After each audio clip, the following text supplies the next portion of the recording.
Making beats and sending them out to artists is fine, but you might be limiting yourself. In fact, I think a lot of beat makers are limiting themselves by just focusing on making beats and trying to get those beats to artists. I also think we've been brainwashed by all of the anti-producer, anti-beat maker propaganda lately, because it really does feel like there was this point in recent history, like maybe 5, 6, 7, 8 years ago, when producers were on the rise, the super producers were on the rise, this new era of producers that everybody loved and respected. But recently it feels like a lot of anti-producer sentiment has been floating around, and we're back to the whole producer versus beat maker narrative. It's a lot of producers pushing this narrative too, but it's also a lot of artists complaining that producers charge too much for beats, talking about exclusive beats costing $5,000, just making stuff up and putting it on the internet to make us look bad. And so as long as we either are distracted by these lies and we're constantly defending ourselves against them, even though it's a waste of time, or we're allowing these narratives to get into our subconscious and convince us that no, we're actually not that important, then no, we're going to continue limiting ourselves. And so this video I think is important. It's a legendary producer, one of the most legendary producers, who also happens to be one of the most underrated producers, I think, based on his commercial success, Jermaine Dupri. This is my opinion. Drop a comment if you think I'm either wrong or you agree that Jermaine Dupri is one of the most underrated producers of all time.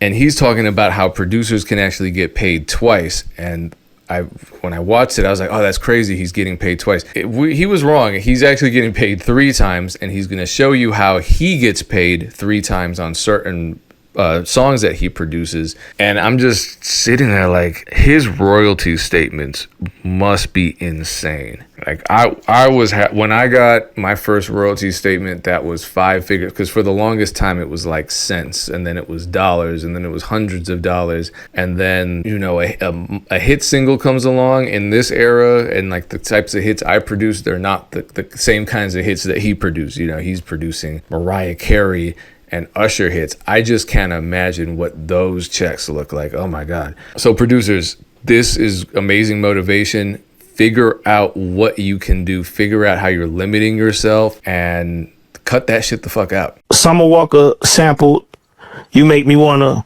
and then she put Usher on the song. Then Usher calls me and said, JD, I want you to write my verse. So now I'm writing a new verse on the old song that I wrote prior. So I'm getting double publishing. I'm getting new publishing and I'm getting old publishing. It just happened again with the Chris Brown record. A Chris Brown sample, Nice and Slow.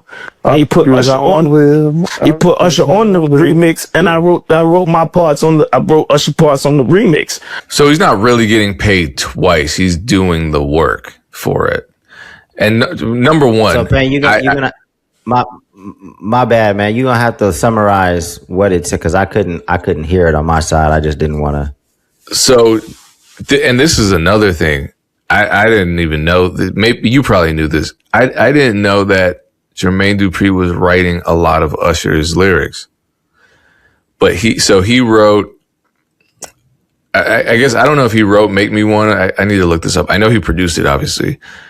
But Summer Walker samples that. Then Chris Brown samples Nice and Slow. But then Usher is featured on both of those songs. So then they bring JD back in to write those parts.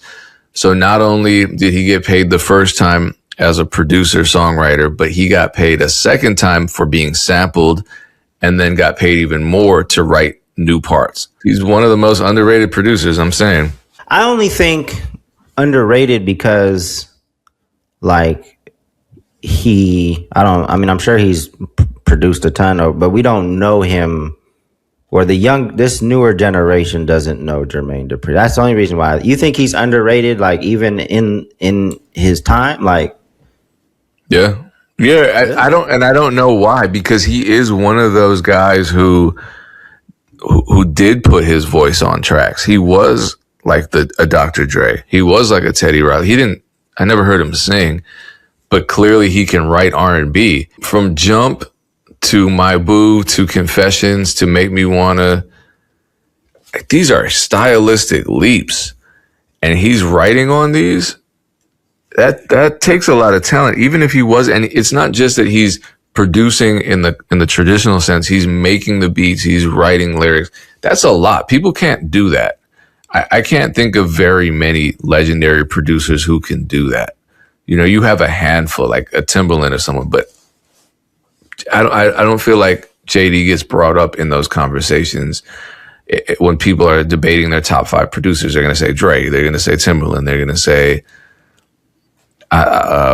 Premier. There are a lot of underrated producers. I could sit here and name a gang of underrated producers like Buck Wild or Traxster and even Traxster raps. I can just sit here and name DJ Muggs, just keep naming them.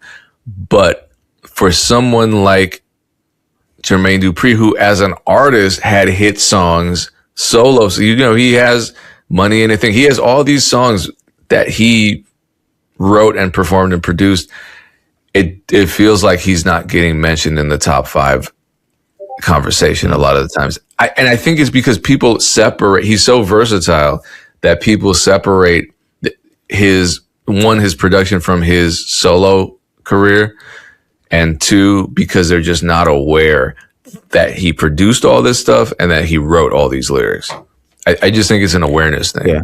Yeah, I would agree with that. I mean, I know for a while that top 5 producer conversation was going heavy. Like this was even like last year, and the people that I saw like respond to that question, a lot of them did had Jermaine in the top 5. But I think you're right. I do think it's just people don't know all of the hats that he's worn and all of the biggest records that he's contributed to in one way, shape, or form. And he hasn't he's not the best in the social media world. Like a lot of times when he shows up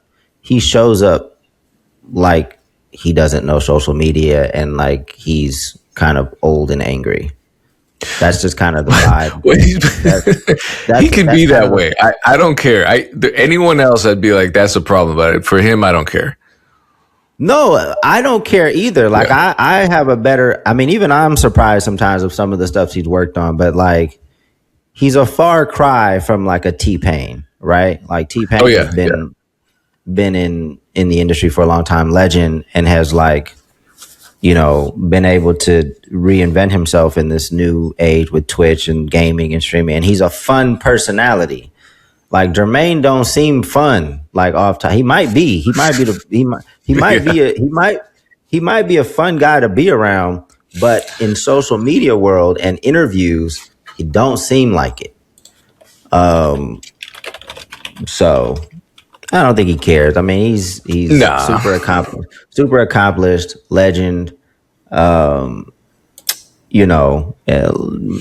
So many hits under his belt. So shout out to Jermaine. Well, and also, I was oh my God, I loved Rhythm Nation. When I was a kid, I played that tape until it collapsed into itself. That thing imploded. I'm not saying it whatever. He dated Janet Jackson for 8 damn years. So he must be a little fun. He won. Yeah, Jermaine won. Yeah, he's what did they say? He made $1 million the first week working with Chris.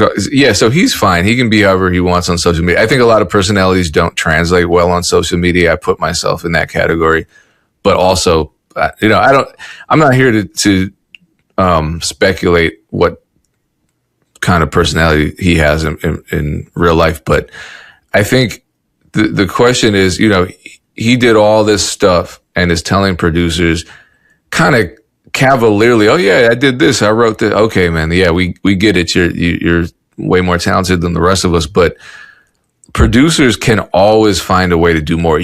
I'm not saying watch this video and become Jermaine Dupri. That is not really possible, but what can you do? I have worked with a lot of producers who have ideas. I think producers are idea people naturally. They're dreamers.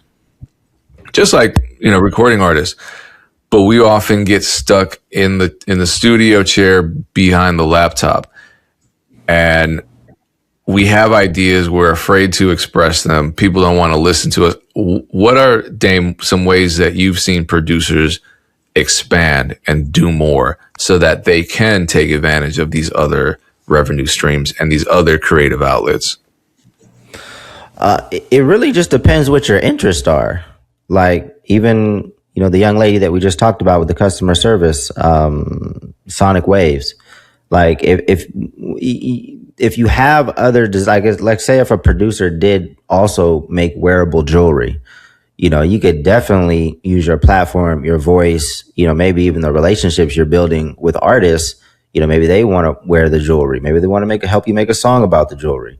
Like, it really just depends on, your story, your interest, your talent, on which direction to go. Just know that it's possible to expand. You don't have to be stuck in one box. So if you have a desire to get out of your box or to create other boxes, like, do that. Plant the seed now, because it's going to take a while, or potentially might take a while, for those other things to start, driving revenue or contributing to the music. Yeah, and it helps to have proof of concept, especially if you're writing songs, because some producers have song ideas, lyric ideas, melody ideas. I think just getting them done and then showing them. Yeah, you might want to take. Oh, my bad. Go ahead, Pam. No, I'll remember what I was going to say. No, I mean, you might want to take your production skills and like morph them into scoring films, right? So now, you might want to take your favorite films or favorite scenes and like rescore them, with different production, and post and have a series, so that you can start attracting directors or other people that are starting to produce films.